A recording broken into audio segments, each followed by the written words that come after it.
Section 1. Why am I scared?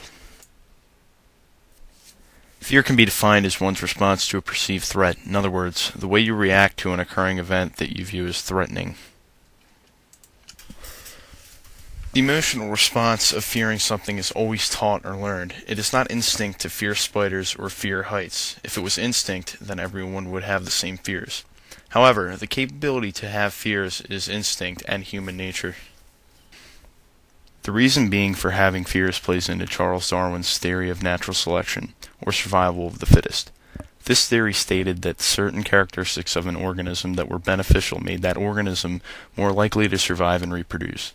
The capability of having fear and developing new fears was very beneficial to early human survival. Section 2. The neurobiology of fear.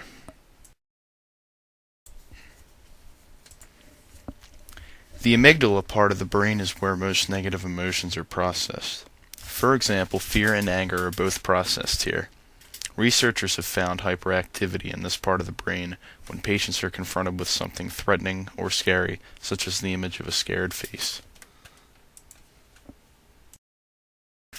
There's been research done on rats infected with the parasite toxoplasmosis.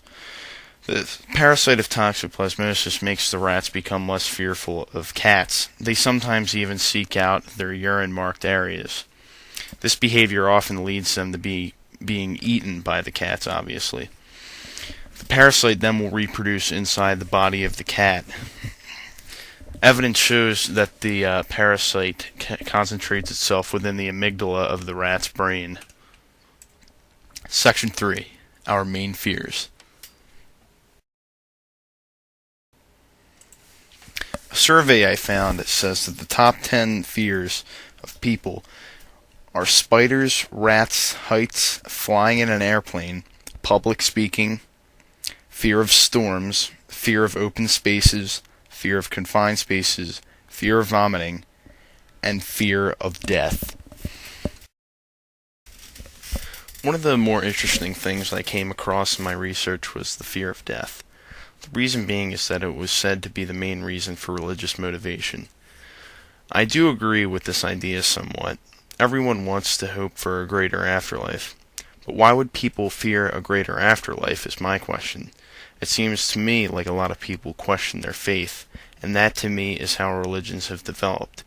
People questioning beliefs, hoping for a greater afterlife, and most of all, the fear of death. The cerebrum has suffered massive and irreparable damage. You never know what has happened to him. Had I not been sure of this, I would not have permitted him to live. Where? Father? I need help.